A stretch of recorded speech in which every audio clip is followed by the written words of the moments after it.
I trusted him more than I trusted myself, and that was my mistake. 15 years of my life, gone.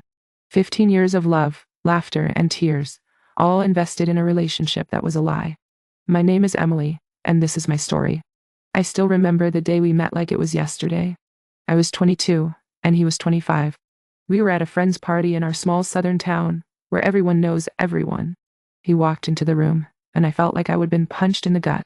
Those piercing blue eyes, that chiseled jawline, and that charming smile. I was hooked. He told me I was the most beautiful woman he'd ever seen, and I believed him. I was young and naive, and I thought I would found my soulmate. As we built our life together, I began to notice little things that would make me feel insecure. He'd compare me to other women, saying things like, "You know, Emily, Sarah's hair is really long and beautiful." Or, "Have you seen Rachel's new workout routine? She is looking really fit." At first, I would brush it off, thinking he was just joking. But as time went on, the comments became more frequent, and I started to doubt myself. I would think, maybe I am too fat, maybe I should work out more. He'd criticize my appearance, saying I needed to lose weight or that my hair was too dull. I would try to change, to be the woman he wanted me to be. But it was not just the comments. He became extremely protective of his phone, always keeping it close to him, even in the bathroom. I would ask him what he was doing, and he'd just laugh it off, saying I was being paranoid. I was not paranoid, I was insecure. And I was insecure because he made me feel like I was not good enough for him. When I got pregnant with our first child, I thought it would bring us closer together. But he was not interested in being a father. He'd come home late at night, reeking of cologne, and I would be lying in bed, feeling like a single mother. I struggled with postpartum depression, and he was not there to support me. He'd just tell me to snap out of it or that I was being too sensitive. After he bought that midlife crisis sports car, everything changed. He started spending more time out of the house, working late or going out with friends. I would try to call him, and he'd ignore my calls or tell me he was busy. That's when I started to suspect something was wrong. But I pushed those thoughts aside, thinking I was being crazy.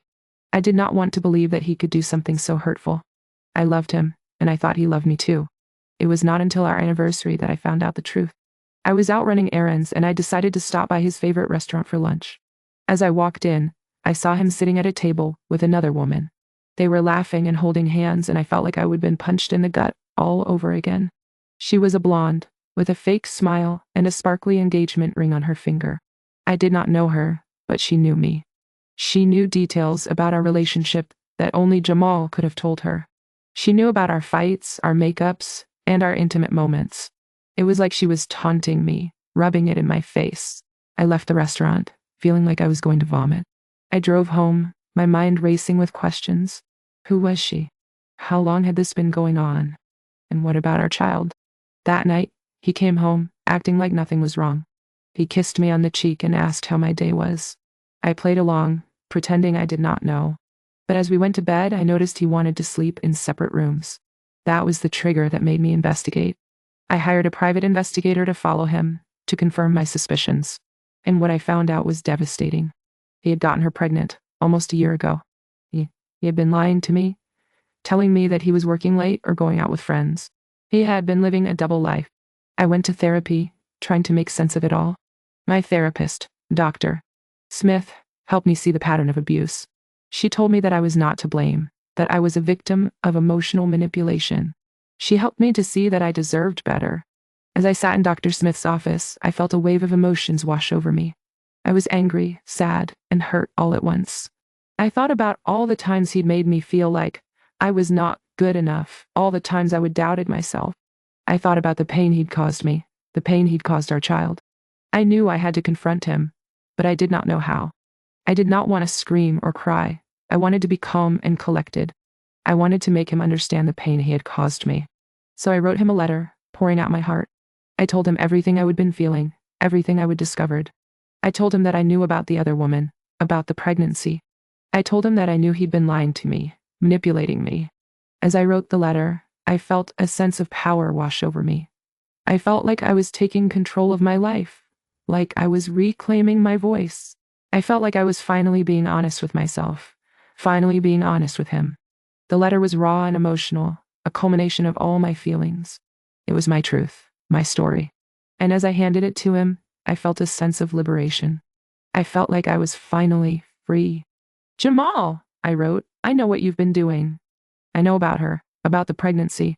I know you've been lying to me, manipulating me. You made me feel like I was not good enough for you, like I was crazy.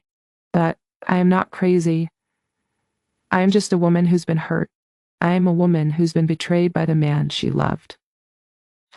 As I looked at him, I saw the guilt in his eyes. I saw the shame. I saw the regret. And I knew that I was done. I knew that I deserved better.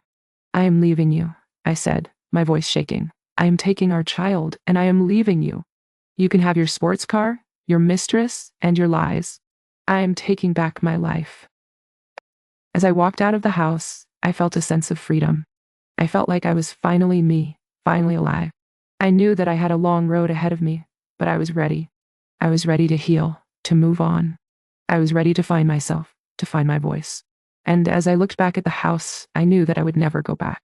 I knew that I would never let him hurt me again. I was strong. I was resilient. I was a survivor.